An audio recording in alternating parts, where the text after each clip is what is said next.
Ahojte, čaute. Dnešné video je venované Camille Derrico a obrázku z omalovanky Best of Pop Manga. Keď som si túto omalovanku vylosovala, moja prvá reakcia bola: no, fajn, toto je presne tá omalovanka, ktorej sa vyhýbam. Vravela som, že je úplne čistá, ešte nepokrstená, ale pri listovaní a výbere obrázka som si uvedomila, že som vlastne klamala. Musím priznať, že som z nej už jeden obrázok robila, ale tak strašne som ho pokašľala, že som ho v záchvate nervov vytrhla. Áno, priznávam. To sa mi vlastne stalo, myslím, dvakrát. No a toto bola prvá obeť. Vtedy som na tom obrázku skúšala akvarelové farby a dopadlo to katastrofálne. Vlastne ani neviem, čo ma to nápadlo zapnúť kameru a natáčať vyfarbovanie práve z tejto omalovanky, keď s ňou evidentne bojujem. Ale nakoniec som rada, že som to spravila, pretože s výsledkom som celkom spokojná. Na pozadie som použila olejové pastely. No a budete môcť vidieť, že s prvou vrstvou som nebola spokojná. Stále to nebolo ono. Tak som pridávala ďalšie vrstvy, až kým to v mojich očiach nebolo to pravé. A hej, chvíľu som mala bobky, že to bude ďalší nepodarok. Keď sa teraz pozerám na to video, vyzerá to, ako by som presne vedela, čo robím. Ale pravda je, že to tak vôbec nebolo. Vlastne každý obrázok je pre mňa malý experiment, kde na začiatku vôbec netuším, ako to dopadne a či to vôbec dopadne dobre. Aj stále mi tam niečo chýbalo. Nedarilo sa mi dostať na papier to, čo som mala v hlave. No a potom nakoniec som zobrala Winsor & Newton ink a pofrkala to najprv zlatou a potom červenou. A áno, to bola tá posledná bodka, ktorú to pozadie potrebovalo. A myslím, že tieto frkance používam už tak často, že sa pomaly stávajú mojou súčasťou. Ale mňa to baví. A na zvyšok obrázka som použila Prismacolorky a nakoniec na detaily Languo Acrylic Gel Pen. A keďže tu máme prvýkrát obrázok od Camille Derrico a neviem, kedy sa zase k nej dostanem, povedala som si, že je dobrá príležitosť povedať si o nej pár základných informácií. Camille Derrico je kanadská ilustrátorka a maliarka. Narodila sa v roku 1980 v Ottawe v Kanade. Má talianske korene. Neviem prečo, ja som si myslela, že pochádza od niekiaľ z Ázie. Neviem, ako som na to prišla, keď vlastne ani to meno tomu nenapovedá. No Camila je známa hlavne ako predstaviteľka pop surrealizmu, teda štýlu, ktorý kombinuje fantazii, surrealizmus, komiks a mangu a vytvára farebné emotívne svety. Camila študovala ilustráciu a dizajn na Capilano College vo Vancouveri, kde sa formálne naučila kresliť a rozvíjať vizuálne príbehy. Svoj profesionálny umelecký život začala už v roku 2001 v oblasti komiksov a postupne sa rozšírila do ďalších médií. Okrem malovania sa venuje aj ilustráciám pre knihy, komiksy, obaly albumov a rôzne umelecké projekty. Pracovala pre firmy ako Dark Horse Comics, Disney a ďalšie. Je aktívna už mnoho rokov a má za sebou pomerne rozsiahlu a rozmanitú tvorbu. Má toho naozaj neskutočne veľa. Jej diela boli vystavené v galériách po celej Severnej Amerike, v Európe aj v Ázii. A čo sa týka súkromia, Camila je známa tým, že si ho dosť stráži. Jediné, čo som našla, je len, že má úžasného manžela. V rozhovoroch o sebe hovorí ako o introvertovi, človeku, ktorý potrebuje pokoj a samotu na tvorbu. Žije mimo veľkého mesta, obklopená prírodou, čo mi je veľmi sympatické. Čo je cítiť aj v jej tvorbe, je v nej veľa snovostí, úniku a samozrejme fantázie. Typické pre jej tvorbu sú veľké oči, jemné, často melancholické a zasnené výrazy postav. Jej obrázky nepôsobia realisticky a ani nemajú. Sú skôr pocitové, symbolické, niekedy trochu smutné alebo také zvláštne, ako ja vravím. Niektorí ľudia v jej tvorbe vidia jemnosť a emóciu, iní zase chlad. Nie je to štýl, ktorý by sa snažil zápačiť každému. Pri vyfarbovaní jej obrázkov podľa mňa nejde ani tak o techniku, ale o atmosféru. O to, či sa dokážete naladiť na pocit, ktorý z obrázka ide a pracovať s ním po svojom. A teraz ma úprimne zaujíma, ako pôsobia obrázky Camily Derrico na vás. Je to štýl, ktorý vás priťahuje, alebo skôr niečo, čomu nerozumiete, tak ako aj ja? Ako som vravela, ja som sa jej vyhýbala. A vlastne ani neviem prečo. Je to zvláštne, lebo keď sa na tie obrázky pozerám, mne sa páčia. Sú nádherné, zaujímavé, také iné. Nie sú škaredé, nie sú nudné, nie sú ani detské. A tak prečo?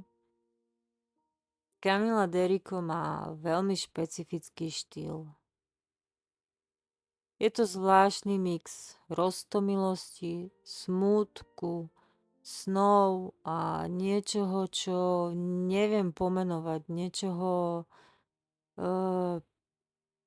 pre mňa mierne nepohodlného.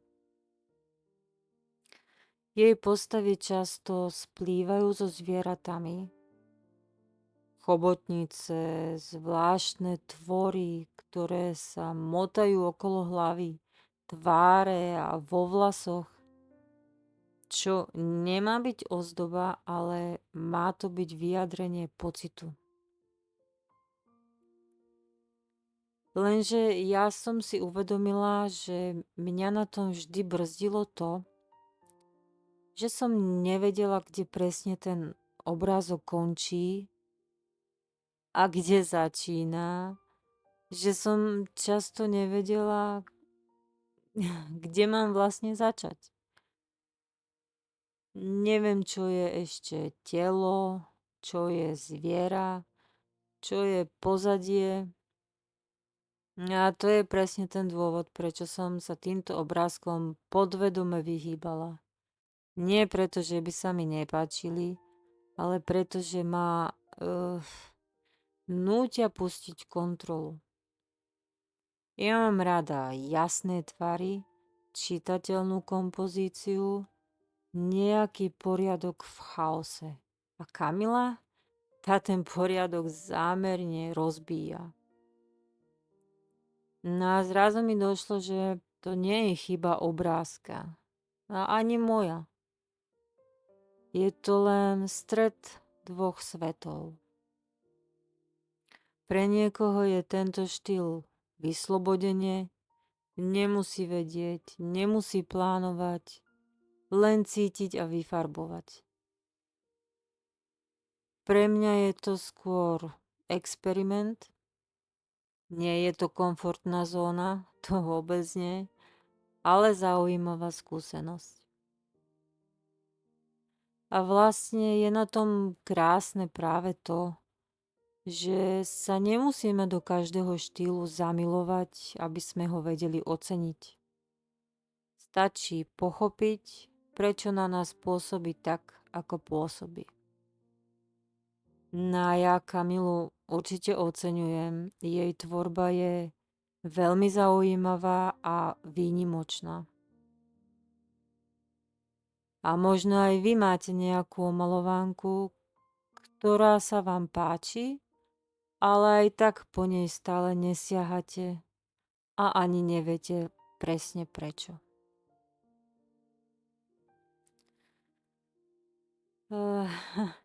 Mám pocit, že sa môj kanál postupne posúva viac smerom k mojim pocitom, myšlienkam a úvahám o vyfarbovaní a menej k návodom typu, čo presne robím na papieri v tejto sekunde.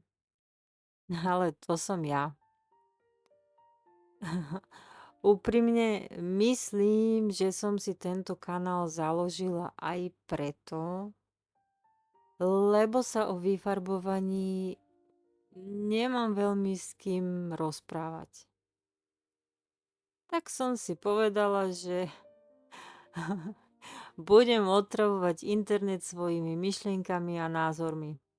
No a čo?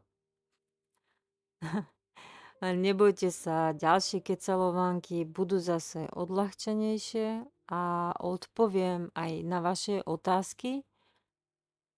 Toto je len zase jeden z tých momentov, keď som mala potrebu sa nad vyfarbovaním trochu zamyslieť. A ako sa poznám, tak to určite nie je posledný krát.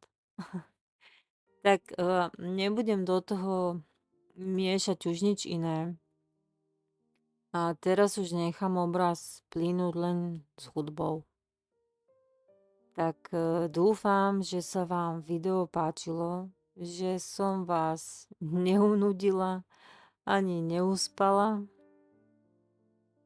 Budem rada, ak mi napíšete, či máte rádi obrázky od Camily Derrico a či máte aj vy nejakého strašiaka v podobe omalovánky, ktorej sa vyhýbate. Tak majte sa krásne, vyfarbujte a ja sa budem tešiť pri ďalšom videu. Tak, pa pa pa!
się